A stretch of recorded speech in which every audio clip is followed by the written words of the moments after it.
And his name is John C. Hey everyone, this is Dave with bluebearsgames, and welcome back to another episode of Blues Budget Battle Brews. This week's deck is You Can't See Me. It is a mono blue color deck that its main focus is a tempo strategy. Tempo basically just means having a board state that's better than your opponent's and keeping fuel going so you can keep having that better board state. Simplest explanation I can come up with. So before I start going over the deck, if you do not know what Blues Budget Battle Brews is all about and would like to know more, please go and watch my explanation video. I've put a link to the video in the description of this video in the description section. And also, there is a card located in the top right corner of this video that should take you directly to the video. The explanation video will tell you everything you need to know about what this series is all about. Plus, there's also a nice little giveaway announcement towards the end of that video. So please go check it out if you have not already done so. One last thing before we get started on the deck as well. I have to mention that while this deck is not sleeved, I totally assure you that I have washed my hands thoroughly before starting this video. And for those of you that are concerned about these cards being ruined, please understand this. I handle these cards all the time, and I wash my hands thoroughly before I do so, and I handle each card as if though it were a Black Lotus by constantly washing my hands before touching them. Thank you for understanding that. So, now that I've gotten that out of the way, let's go over the deck. Again, mono blue tempo. Let's go.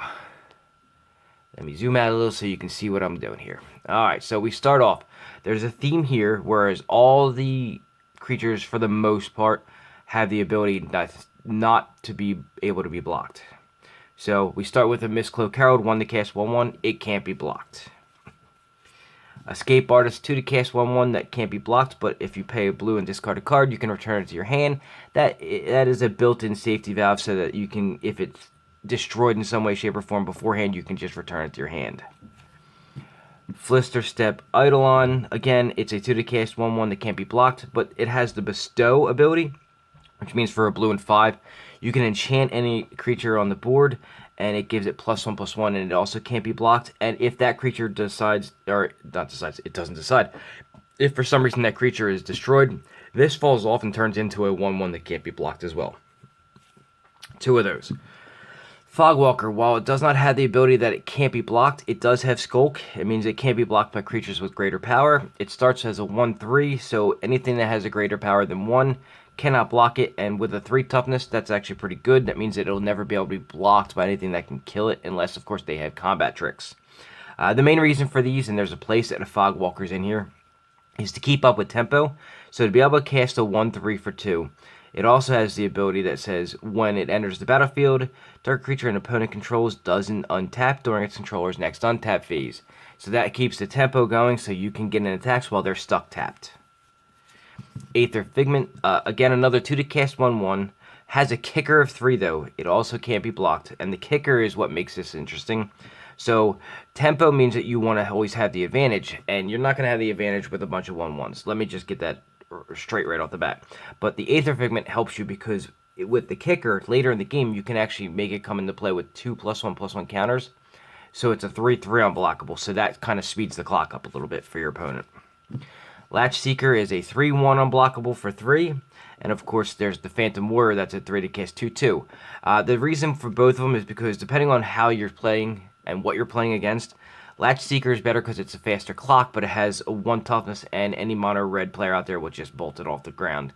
Not really bolt, but it'll, there's, 1 to cast instants that do 1 damage, and you don't want that to just be how Latch Seekers die.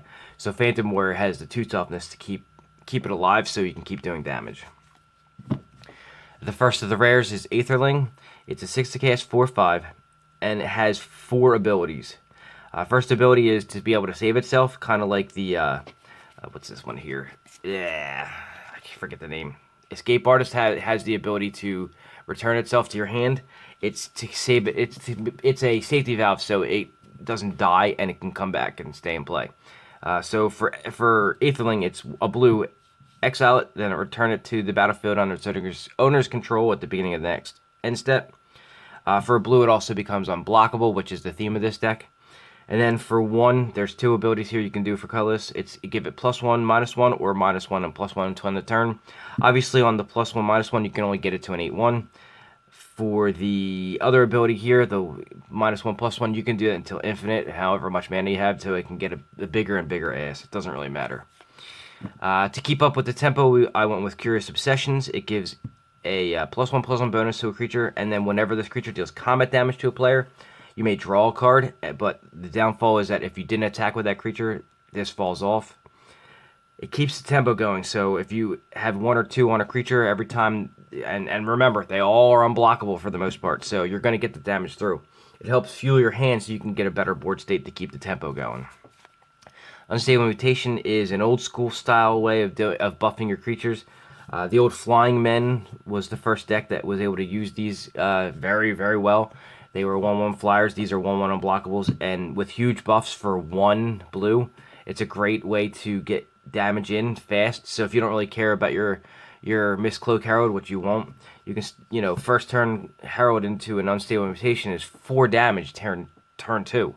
Then it's 3, then it's 2, then it's 1, then it's none. But it gets a lot of damage through, and there's 2 of them, so you can do it over and over. Spectral Flight is in here, not for the flying, which is what most people put these in for. It's because it's a 2 to cast buffer. It gives the creature +2/+2, so I put 2 of them in here.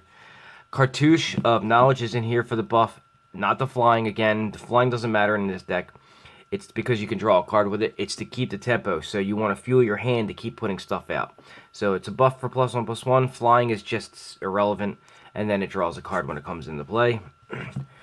4 Ops are in here because I wanted the most efficient card draw that I could think of. Opt is probably the best, or at least most efficient, I would say. It's not a brainstorm, so let's get that out of the way. Opt is the most efficient cantrip. So you can scry, you can get something off the top of your deck if you don't like it, and then draw a card. For them, if you haven't seen the explanation video as to why a foil would be in here, please go, I implore you, please go watch it and you'll see. They're not going to be in here for long, but for now, when I still have the ability to, the foil rare for this deck is Inscription of Insight. It's 4 to cast with a kicker of 4. The kicker says you can choose all the options. If you don't kick it, you can only choose 1. The first 2 options are what this is for. Option 1, return up to 2 target creatures to the owner's hands. That's to keep tempo. So if you have more on the board than your opponent, you win. Scry 2, then draw 2 cards, because if you keep fueling your hand, you can put more stuff out into play. And then the last one is to create an XX illusion creature, where X is the number of cards in your hand. That's irrelevant. When you kick it, of course, that'll be a nice little bonus to have another creature, but who really cares? The only thing that creature would be good for is if you have a Flister Step Eidolon that you can put on it to make it unblockable. Next is Hugin's Insight. It's 5 to cast. You can scry X, where X is the highest converted mana cost among permanents you control, then draw 3 cards. For the most part, you're going to be scrying 1 or 2 and drawing 3 cards unless you have the Aetherling out. Then you're scrying 6 and drawing 3. Precognition Perception. It's 5 to cast, instant, and it's draw 3 cards. But if you cast the spell during your main phase, instead scry 3 and then draw 3. So as you can see, it's all about getting fuel into your hand so you can put stuff out. That's the tempo. To slow your opponents down, I have playset of Encrusts. It enchants an artifact or a creature. The permanent doesn't untap during its controller's untap step, and its activated abilities can't be activated. It's to slow your opponent's side down so that you get more tempo, they lose tempo. Playset of those. And then Claustrophobia. It doesn't enchant an artifact, but it does enchant a creature. It taps it, and it doesn't untap during its untap. That's its controller's untap step. For the lands, I did not go with Terramorphic Expanse. I did not use anything that would make things come into play tapped like I normally do for a monocolored deck, just to show you what it means to fetch lands. So I put in here, I didn't want to put things that came into play tapped unless they really, really helped, because in the tempo deck, you do not want things to come into play tapped. However, for late game, if you don't need the mana, if it keeps you on tempo, you stay on tempo. For 5, you can tap and sacrifice it to draw 2 cards to put more fuel into your hand so you can continue to keep playing stuff. And then the rest is all basically just islands. Actually, it's not basically, it is just islands. It's 18 islands. Just to keep the tempo. You don't want anything making it so that you have to, have things come into play tapped. It's you want to just play land, play a thing, play land, play a thing. That's what a tempo deck does.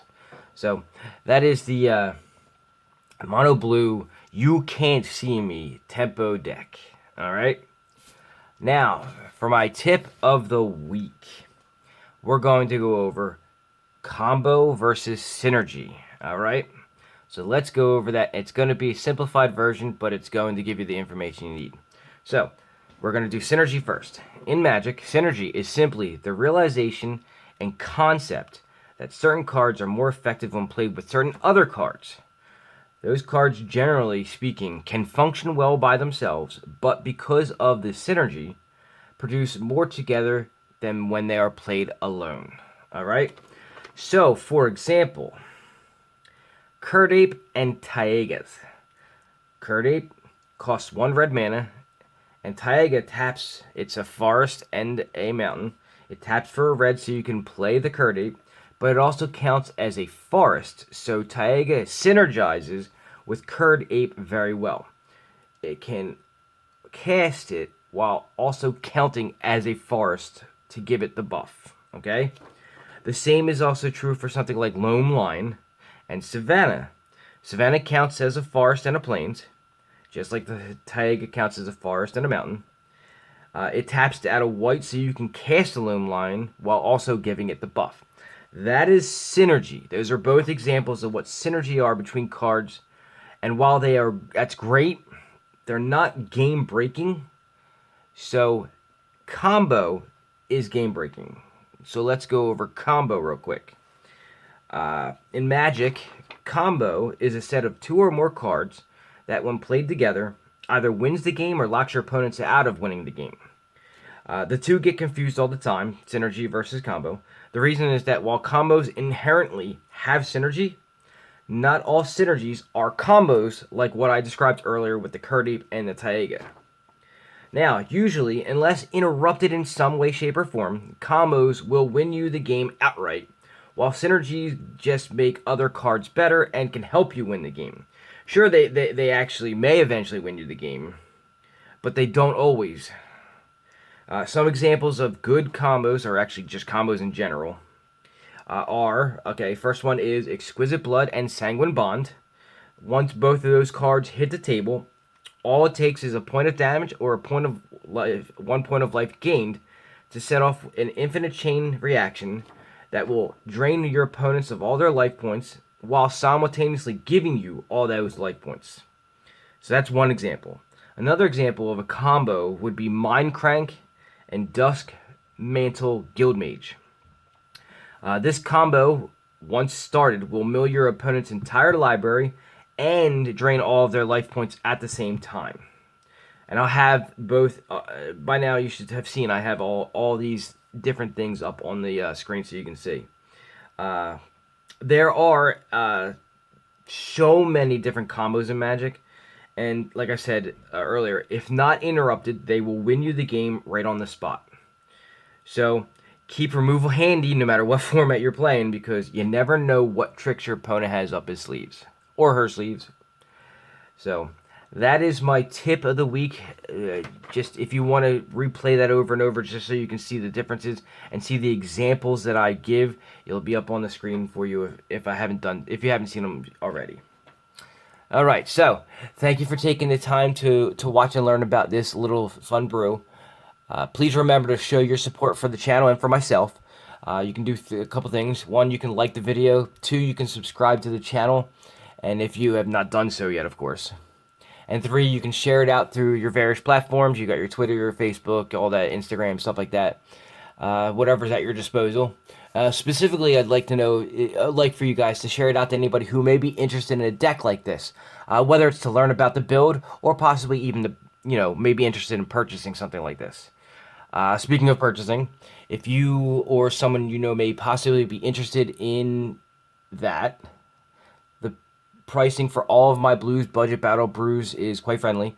A single deck is $20 plus shipping. It's only a few bucks to ship that. But I also offer a considerable discount for multiple deck purchases. So the discount works like this. One deck is $20 plus shipping. 2 or more decks going forward is 15 apiece. So what that means is 2 decks will be $30 plus shipping, 3 decks will be $45, and so on and so on. So if you are someone you know may be interested, please contact me. Don't hesitate to. I'll have several ways that you could do that. Easiest way is to click on the link in the description to my Facebook and send me a message there. I'll always get back to you. But you can also email me at bluebearsgames@gmail.com, or you can put a comment in the section below, in the comment section that's down, a little bit further down, and we can go from there and see how we can, get in contact. I will also have a link to the ad on my Facebook business page where you can see all the 25 or so, maybe more, 25, 30, could be more than that, decks that I have to offer. I also take suggestions for decks as well. If you have any ideas that you'd like built or want to possibly see as a future video, please do not hesitate to contact me and let me know. I will tell you if I can or cannot do so. It depends on if I have the ability to or not. Either way, I'm flexible, and I really would like the interaction for the channel so I can send it out there for you to watch and for others to watch. So that's my time for the week. Again, thank you for watching. Please remember to like, subscribe, and share. Everything like that is great. I would love for that to happen. The more interactions that you guys throw out there, the more it's visible on YouTube. And if you have any questions, comments, or even suggestions, please feel free to contact me through the Facebook page, and I will be more than happy to go over anything at all you would like. So, stay safe, enjoy your week, and I will see you all next week.